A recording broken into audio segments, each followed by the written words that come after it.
Talking about the casual player, we have him at the bottom left of the map of Whirlwind in red. Starts our Terran for CJ enters. It is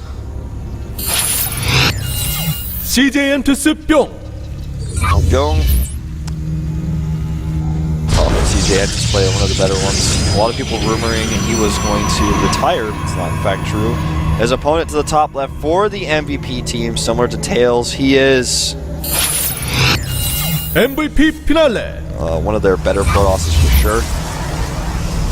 Yeah. Like you said, man, I mean, if John, of all people, actually posted a stat recently of all the different teams in the GSL, and MVP was one of the most stacked lineups of the most players in the GSL and having so many good ones in there. I don't know if you're able to see that, but everybody knows it's no secret. In the individual league, MVP has so many good players in there. It's like they're the new Slayers or something. Yeah, it's pretty crazy. MVP definitely one of those teams where a lot is happening. And you know, a lot of that happened when Killer came into the team. They were good before, they took GSL seasons, but then Killer came and he helped a lot. The coach talked about this several times and said that he brought a certain team spirit and also like just the motivation into the team that helped them to excel in the individual leagues as well. And right now we have Bbyong. Another CGN's player. The first one already qualified. He wants to do the same thing, and he starts with aggression with its second barracks. Yeah, second barracks plays forward, and Finale goes Nexus first. So this is what you want. As luck would have it, too, the way he's placed his barracks is close to where Finale is spawning. For example, if Finale had spawned from the top right, or even at the bottom left, this would probably not work. Finale can still defend this, regardless of where he's placed it. But this is the best possible scenario for Bbyong, build order-wise and position-wise. And if you look at the statistics that they played, of course, Finale with a few more games than Bbyong. Bbyong joining, of course, the StarCraft 2 rosters very, very late, as all the Casper players did in comparison to the ESF players. And, well, Finale is here in this worst matchup, and Bbyong actually in his best. So, right now, this is the perfect opening for the Terran player, starting with the double barracks against the Nexus first. If he scouts it, and that's exactly what's going to happen with this SCV right now, he can do a lot of damage and just rally units forward. This is so important the Finale has this pylon on the low ground because he will be able to spot the bunkering if it occurs. He could actually make a bunker on the high ground here at the top of the ramp. That would be the best place to hide it. But at this point, I think he's just going to go with his SCVs across the map. And in fact, he's pulling a lot of them. He pulls 8 SCVs off the line. With the additional scout, he'll have 9. This is very scary for Finale. He needs to micro. He doesn't skip the Zealot, which is oh so critical. And that SCV needs to be pulled away. Nicely done. Yeah, the SCV won't have any problems. The problem is that Finale is now suddenly facing a lot of Marines, and also the SCVs and the probes are being cut off. They can't even retreat. Yeah, it's not worth it now.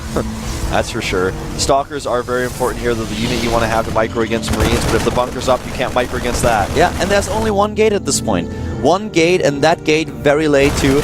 So here come all those SCVs. We have the Marines. The pylon on the ground is already down. And all that Finale at this point wants to do is finish that pylon, finish that bunker, maybe establish even the second one on the high ground, and trying to pressure the production. If he gets the second bunker up, it's all over. Yeah, if he gets the second bunker up, it's over. First bunker's already done, so he can just fall back to that. So this is basically Finale trying to recover from a terrible position right now. And Bbyong, man, I think it's too much. If he can kill that Stalker, this game is basically over. The second Stalker is a little bit late here.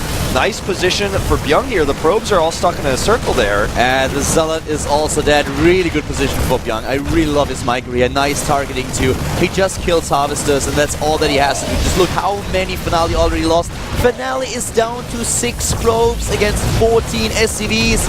This is it? Yeah, this is it, man.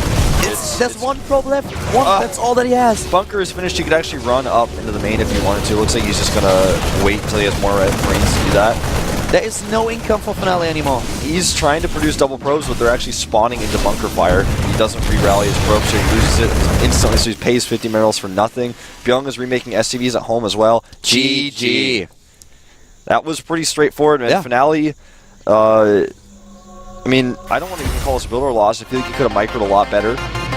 You know, putting his probes in a choke point against Marines with SCVs blocking like that was a terrible idea. He also didn't...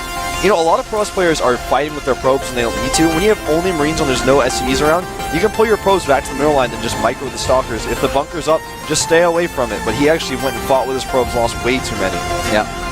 Well, the opening was great for Bbyong either way. Finale with the Nexus first against Double Barracks opening, so Bbyong did everything right, pulled enough SCVs, did not hesitate at all, went straight at it. Takes the first win here in the best of 3.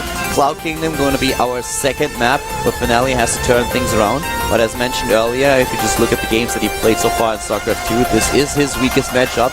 And Bbyong is really strong against Protoss players. He has 10 wins and 7 losses.